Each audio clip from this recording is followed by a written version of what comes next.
चलिए जानते हैं आज की उत्तर प्रदेश की 25 फटाफट बड़ी खबरों को सिर्फ 10 मिनट में। पर अभी तक आपने इस चैनल को सब्सक्राइब नहीं किया है तो सब्सक्राइब कर दें।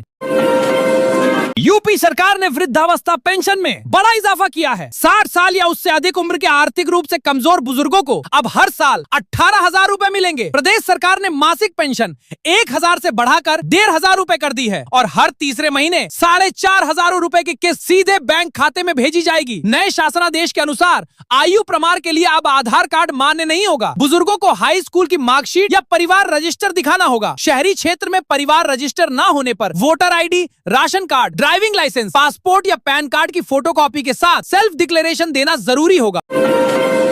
अयोध्या में राम मंदिर चढ़ावा चोरी मामले में गिरफ्तार आरोपियों की पैरवी कोई भी वकील नहीं करेगा। फैजाबाद बार एसोसिएशन ने सर्वसम्मति से यह ऐतिहासिक फैसला लिया है। सोमवार को बुलाई गई विशेष बैठक में इस प्रस्ताव को मंजूरी दी गई। बार ने ट्रस्ट के पदाधिकारियों चंपत राय, अनिल मिश्रा और विनोद राय के खिलाफ भी मुकदमा दर्ज कर जांच कराने और उन पर कड़ी नजर रखने के लिए शासन को पत्र भेजने का फैसला किया है।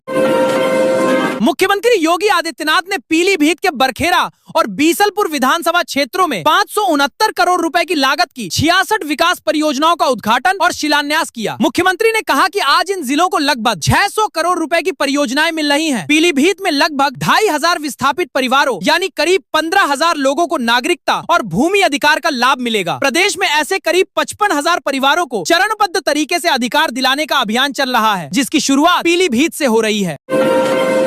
NCERT ने 9वीं कक्षा के सामाजिक विज्ञान पाठ्यक्रम में अहम बदलाव किए हैं। अब 9वीं के छात्र भारत में वर्ष 1975 में लगे आपातकाल की बारीकियां पढ़ेंगे। कैसे और क्यों लगी इमरजेंसी, इस पर नई पाठ्य पुस्तकें जारी की गई हैं।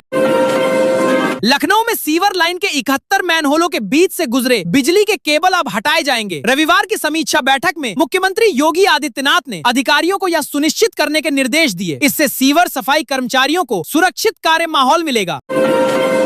मुख्यमंत्री योगी आदित्यनाथ ने आगरा में विकास कार्यों की समीक्षा बैठक में अफसरों को दो टूक कहा कि घटिया निर्माण किसी भी कीमत पर बर्दाश्त नहीं होगा। निम्न गुणवत्ता का निर्माण पकड़े जाने पर संबंधित इंजीनियर और ठेकेदार के खिलाफ FIR दर्ज कर सीधे जेल भेजा जाएगा। अयोध्या राम मंदिर चढ़ावा चोरी मामला सुप्रीम कोर्ट पहुंच गया है। वकील अनूप अवस्थी ने CBI जांच की मांग की, लेकिन कोर्ट ने तुरंत सुनवाई से इनकार करते हुए पूछा कि इसमें इतनी जल्दी किस बात की है। अदालत की छुट्टियां खत्म होने के बाद ही यह मामला सुना जाएगा। यूपी में मानसून की दस्तक के लिए जरूरी मौसमी सिस्टम सक्रिय हो गया है। सोमवार तड़के लखनऊ, अयोध्या, गोंडा, गोरखपुर, बदायूं, महाराजगंज, देवरिया, कुशीनगर और सिद्धार्थनगर समेत 15 शहरों में तेज बारिश हुई। मौसम विभाग के अनुसार पूर्वी यूपी के रास्ते मानसून प्रदेश में प्रवेश करेगा। मानसून आमतौर पर 20 जून तक यूपी आ जाता है, लेकिन इस बार 9 से 10 दिन की देरी से आ रहा है। श्री पंचायती अखाड़ा निरंजनी हरिद्वार के पीठाधीश्वर स्वामी कैलाशानंद गिरी महाराज ने कहा कि राम मंदिर में अगर कोई गड़बड़ी हुई है तो दोषियों को बख्शा नहीं जाएगा। प्रधानमंत्री मोदी और मुख्यमंत्री योगी के रहते श्री राम जन्मभूमि से जुड़े किसी भी मामले की सच्चाई सामने आएगी। राम मंदिर का प्रबंधन सरकार के नहीं बल्कि संतों के हाथ में रहना चाहिए। नोएडा की एक बिल्डिंग में सोमवार सुबह करीब 8:30 बजे भीषण आग लग गई। 21वें फ्लोर के एक फ्लैट में AC फटने से आग भड़की और अफरा तफरी मच गई। लोग चिल्लाते हुए नीचे भागे। दमकल की कई गाड़ियां मौके पर पहुंची और आग पर काबू पाने का प्रयास शुरू किया। कानपुर के कर्नलगंज में स्वतंत्रता सेनानी और पूर्व कांग्रेसी विधायक हनुमान प्रसाद कुरिल के परिवार ने एक बिल्डर पर मकान और दुकान पर जबरन कब्जा करने, 2 करोड़ रुपए की रंगदारी मांगने और जान से मारने की धमकी देने का आरोप लगाया है। पुलिस कमिश्नर के आदेश पर कर्नलगंज थाने में मुकदमा दर्ज कर जांच शुरू हो गई है। प्रयागराज में मुहर्रम की रात ताजिए के रास्ते के विवाद में पुलिस पर हमले का मुख्य आरोपी सलीम रविवार को गिरफ्तार कर जेल भेज दिया गया। पुलिस के अनुसार उसने ही परिजनों को पुलिस पर पथराव के लिए उकसाया था। घाटमपुर विधानसभा क्षेत्र में रविवार शाम विधायक सरोज कुरिल ने कई विकास परियोजनाओं का लोकार्पण और शिलान्यास किया। इन परियोजनाओं का उद्देश्य ग्रामीण क्षेत्रों में सिंचाई, सड़क और जल निकासी जैसी आधारभूत सुविधाओं को मजबूत करना है। जम्मू कश्मीर के उपराज्यपाल मनोज सिन्हा ने सोमवार को पवित्र अमरनाथ गुफा में विधि विधान और वैदिक मंत्रोच्चार के बीच प्रथम पूजा कर वार्षिक अमरनाथ यात्रा का औपचारिक शुभारंभ किया। हर हर महादेव के जयघोष से पूरा परिसर गूंज उठा। उन्होंने बाबा बर्फानी से देशवासियों के सुख, शांति और कल्याण की प्रार्थना की। प्रयागराज में सपा प्रमुख अखिलेश यादव ने भाजपा पर हमला बोलते हुए कहा कि भाजपा के एजेंडे में सरकारी नौकरी है ही नहीं। उन्होंने कहा कि यूपी में 20,000 से ज्यादा प्राइमरी स्कूल बंद हो गए हैं और सरकार परीक्षाएं भी ठीक से नहीं करा पा रही। इस मामले में सरकार पूरी तरह फेल है।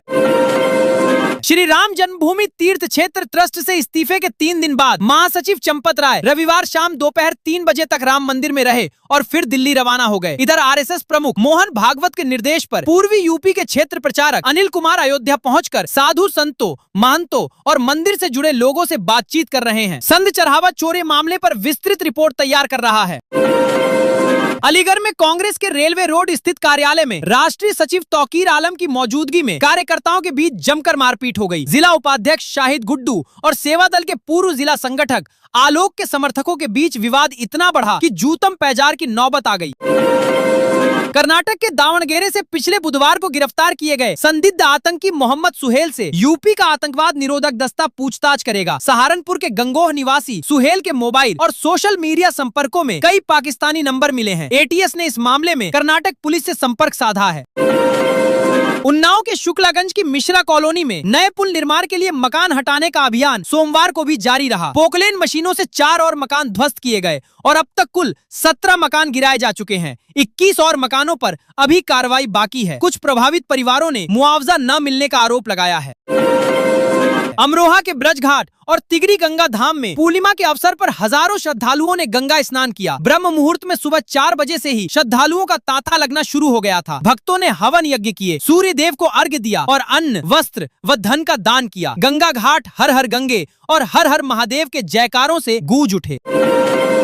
आगरा में समीक्षा बैठक के दौरान मुख्यमंत्री योगी का अलग ही अंदाज देखने को मिला। करीब 1 घंटे चली बैठक में सीएम ने फतेहपुर सीकरी के विधायक बाबूलाल चौधरी से मजाकिया लहजे में कहा कि पूजा पाठ में लग जाओ। राज्यसभा सांसद नवीन जैन पर चुटकी लेते हुए पूछा कि सड़क से आपके डंपर तो नहीं गुजर रहे। ये सुनकर बैठक में मौजूद सभी अधिकारी ठहाके लगाकर हंस पड़े। डिजिटल बैंकिंग के दौर में भी यूपी में बैंकिंग सेक्टर तेजी से विस्तार ले रहा है। पिछले 2 वर्षों में प्रदेश में करीब 1.5 लाख बैंकिंग केंद्र बढ़े हैं। इस समय राज्य में 4,49,795 आउटलेट के माध्यम से लोगों को बैंकिंग सेवाएं मिल रही हैं। अब औसतन 0.54 वर्ग किलोमीटर पर एक बैंकिंग सुविधा केंद्र उपलब्ध है। यूपी की सियासत में बाहुबली और पूर्व एमएलसी ब्रिजेश सिंह ने अगला विधानसभा चुनाव लड़ने का ऐलान कर दिया है। किस सीट और किस पार्टी से चुनाव लड़ेंगे इसका खुलासा अभी नहीं किया है। उनके भतीजे सुशील सिंह भाजपा से विधायक हैं और परिवार की भाजपा से नजदीकियां है। हालांकि सबसे ज्यादा चर्चा है कि वे ओम प्रकाश राजभर की सुभाषपा से मैदान में उतर सकते हैं। लखनऊ के अग्निकांड के बाद महोबा में सील किए गए कोचिंग सेंटरों को 24 घंटे के भीतर दोबारा खोलने का निर्देश दिया गया है। चरखारी से भाजपा विधायक बृजभूषण राजपूत ने प्रशासन के साथ बैठक में यह निर्देश जारी किए और कोचिंग संचालकों को सुरक्षा मानक पूरे करने के लिए 1 महीने का समय देने को भी कहा है। अयोध्या राम मंदिर में चढ़ावा चोरी की जानकारी ट्रस्ट के महासचिव चंपत राय को पहले से ही थी, लेकिन उन्होंने समय रहते कार्रवाई नहीं की। बताया जा रहा है कि 4 जून को ट्रस्ट के पदाधिकारियों को काउंटिंग रूम के टॉयलेट से नोटों के बंडल मिले थे, जिनमें 3 से 4 लाख रुपए थे। इसके बाद आरोपी कर्मचारी अविनाश शुक्ला के घर से 1 रुपयों से भरा बैग बरामद हुआ, जिसका सीसीटीवी फुटेज सामने आया है। इसके बावजूद चंपत राय लोगों से झूठ बोलते रहे। प्रदेश में जुलाई के पहले सप्ताह में नए बिजली टैरिफ की घोषणा हो सकती है। इसमें स्मार्ट मीटर का खर्चा उपभोक्ताओं के बजाय बिजली कंपनियों पर डाले जाने पर विचार हो रहा है। स्मार्ट मीटर को लेकर पारदर्शिता की स्पष्ट गाइडलाइन भी जारी होगी। साथ ही बिजली शिकायतों के निस्तारण में देरी पर सख्त नियम लागू होंगे। झांसी में एक रिटायर्ड अफसर के बेटे ने 70 नकाबपोश युवकों के साथ रविवार तड़के करीब 3:30 बजे आकर पहले सीसीटीवी के तार काटे, फिर पड़ोसी की दुकान पर ताला लगाकर बुलडोजर से तहस नहस कर दिया। दुकान मालिक बाउंड्री फांदकर बाहर निकला, लेकिन रोकने पर भी आरोपी नहीं रुके, धमकाते हुए चले गए। मुख्यमंत्री योगी आदित्यनाथ ने सोमवार को अपने सरकारी आवास 5 कालिदास मार्ग पर आयोजित जनता दर्शन में प्रदेश के विभिन्न जिलों से आए लोगों की समस्याएं सुनी। एक फरियादी से संवाद कर उनकी शिकायतों की जानकारी ली और संबंधित अधिकारियों को त्वरित निस्तारण के निर्देश दिए। मुख्यमंत्री योगी आदित्यनाथ के पीलीभीत दौरे से पहले विरोध प्रदर्शन की आशंका के चलते बरखेड़ा क्षेत्र में कई विपक्षी नेताओं को उनके आवासों पर नजरबंद कर दिया गया। AIMIM प्रमुख असदुद्दीन ओवैसी सोमवार देर शाम बिजनौर के नजीबाबाद पहुंचे, जहां उन्होंने पैगामे इत्तेहाद कार्यक्रम में जनसभा को संबोधित किया। 2027 के विधानसभा चुनाव से पहले यह दौरा राजनीतिक रूप से महत्वपूर्ण माना जा रहा है। गोंडा में पूर्व सांसद ब्रिजभूषण शरण सिंह ने कांग्रेस नेता राहुल गांधी पर तीखा हमला बोला। पृथ्वीराज चौहान जयंती समारोह में उन्होंने कहा कि जब तक राहुल गांधी विपक्ष के नेता है, तब तक भाजपा को किसी चिंता की जरूरत नहीं है। सपा प्रमुख अखिलेश यादव के बेटे अर्जुन और बेटी टीना रविवार शाम वाराणसी पहुंचे। मछली शहर से सपा सांसद प्रिया सरोज भी साथ थी। तीनों ने काशी विश्वनाथ मंदिर में दर्शन पूजन किया और फिर संकट मोचन हनुमान मंदिर पहुंचकर विधि विधान से अर्चना की। नोएडा में भंगेल एलिवेटेड रोड से अब 20 सेक्टर और जुड़ेंगे। मुख्यमंत्री योगी आदित्यनाथ ने बरौला टी पॉइंट पर 67 करोड़ 81 लाख रुपए की लागत से बनने वाले क्लोवर लीफ डायमंड इंटरचेंज का शिलान्यास किया। अयोध्या राम मंदिर चढ़ावा चोरी मामले के मुख्य आरोपी बताए जा रहे 22 वर्षीय अनुकल्प मिश्रा की संपत्तियां जांच के घेरे में आ गई हैं। करीब 15,000 रुपए मासिक वेतन पाने वाले युवक के नाम पर 65 लाख रुपए का मकान, पैतृक गांव में नया फार्म हाउस, 1 लाख से अधिक कीमत की मोटरसाइकिल और महिंद्रा स्कॉर्पियो की बुकिंग मिलने के बाद जांच एजेंसियां इन संपत्तियों के स्रोत की पड़ताल में जुट गई हैं। भारत और सेशेल्स ने 19 बड़े समझौतों और विकास परियोजनाओं का ऐलान किया। प्रधानमंत्री मोदी और सेशेल्स के राष्ट्रपति की मौजूदगी में हुए इन फैसलों से रक्षा, डिजिटल भुगतान, स्वास्थ्य और समुद्री सुरक्षा जैसे क्षेत्रों में सहयोग और मजबूत होगा। केंद्रीय गृह मंत्री अमित शाह ने सोमवार को असम के मुख्यमंत्री हेमंता बिस्वा शर्मा को फोन कर राज्य में बाढ़ की स्थिति की जानकारी ली और केंद्र की ओर से हर संभव सहायता का भरोसा दिया। उन्होंने राहत और बचाव कार्यों की प्रगति के बारे में भी विस्तृत जानकारी ली। बांग्लादेश की पूर्व प्रधानमंत्री शेख हसीना ने एक बार फिर अपने देश लौटने की इच्छा जताई है। अगस्त 2024 में सत्ता जाने के बाद से वह भारत में हैं। उन्होंने कहा कि इसी साल वापस लौटने की योजना है और उन्हें मौत का कोई डर नहीं है। इस बयान के बाद बांग्लादेश की सियासत में बहस तेज हो गई है। कानपुर का बोतल बाबा हरिओम यादव एक बार फिर सुर्खियों में है। एक महिला के साथ बंद कमरे में इलाज के दौरान अश्लील हरकत का आरोप लगा है। हालांकि अनुयायियों का बाबा पर अब भी भरोसा है। 10 साल पहले तक वह कानपुर देहात की तहसील में जाति प्रमाण पत्र बनवाने का काम करता था।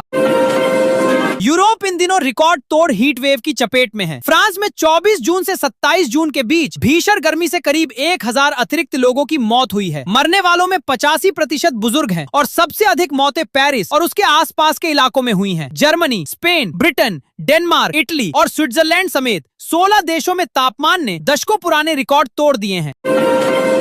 बजाज ने भारत में अपनी पल्सर N125 बाइक बंद कर दी है। अक्टूबर 2024 में लॉन्च हुई ये बाइक 2 साल भी पूरे नहीं कर पाई। कम बिक्री के चलते कंपनी ने डीलर्स को सप्लाई बंद कर दी है।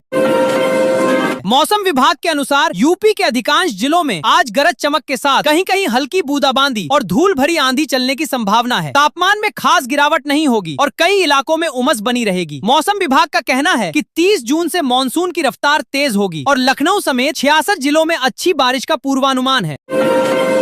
राम मंदिर चढ़ावा चोरी मामले में पुलिस ने ट्रस्ट के पूर्व महासचिव चंपत राय का बयान दर्ज किया है। आगे की जांच के लिए अनिल मिश्रा और अन्य ट्रस्ट पदाधिकारियों के बयान भी दर्ज किए जाएंगे। यूपी के बाराबंकी जिले में कथित झोला छाप डॉक्टर की लापरवाही से 1.5 साल के मासूम की मौत हो गई, जबकि 3 अन्य बच्चों की हालत बिगड़ने पर मुंह से झाग निकलने लगा। परिजन बच्चों को सामुदायिक स्वास्थ्य केंद्र ले गए, जहां से उन्हें जिला अस्पताल रेफर किया गया। पुलिस मामले की जांच कर रही है। मुजफ्फरनगर में योगी सरकार के मंत्री अनिल कुमार का एक वीडियो वायरल हो रहा है, जिसमें वे बिजली विभाग के चीफ इंजीनियर विनोद कुमार पर भड़कते दिखे। उन्होंने यहाँ तक कह दिया कि अगर मुकदमा लिखवाया तो ठीक नहीं होगा, मुझे दोबारा लाठ लेकर न बैठना पड़े। यूपी के सोनभद्र में शादी का झांसा देकर दुष्कर्म करने वाले आरोपी को पुलिस ने गिरफ्तार कर लिया है। आरोप है कि युवती के गर्भवती होने पर गर्भपात कराया गया और बाद में आरोपी ने शादी से इनकार कर दिया। पीड़िता की शिकायत पर मामला दर्ज कर आरोपी को न्यायालय में पेश किया जा चुका है। उत्तर प्रदेश सरकार हाथरस में 10,000 एकड़ क्षेत्र में नया हाईटेक शहर विकसित करने की तैयारी कर रही है। यह परियोजना यमुना एक्सप्रेसवे औद्योगिक विकास प्राधिकरण के मास्टर प्लान 2041 का हिस्सा है। इससे निवेश को बढ़ावा मिलेगा और लाखों लोगों के लिए रोजगार के नए अवसर पैदा होंगे। अयोध्या राम मंदिर चढ़ावा चोरी की जांच में पुलिस की टीम भारतीय स्टेट बैंक की अयोध्या शाखा पहुंची। जांच में सामने आया कि चढ़ावे से जुड़े कार्यों में बैंक के कुछ कर्मचारियों की भी ड्यूटी लगी थी। उनकी भूमिका की भी पड़ताल की जा रही है। फैजाबाद बार एसोसिएशन ने सर्वसम्मति से फैसला किया है कि राम मंदिर चढ़ावा चोरी मामले में गिरफ्तार किसी भी आरोपी की कोई वकील पैरवी नहीं करेगा। बार ने ट्रस्ट के पदाधिकारियों के खिलाफ भी मुकदमा दर्ज कराने की मांग का पत्र शासन को भेजने का फैसला किया है।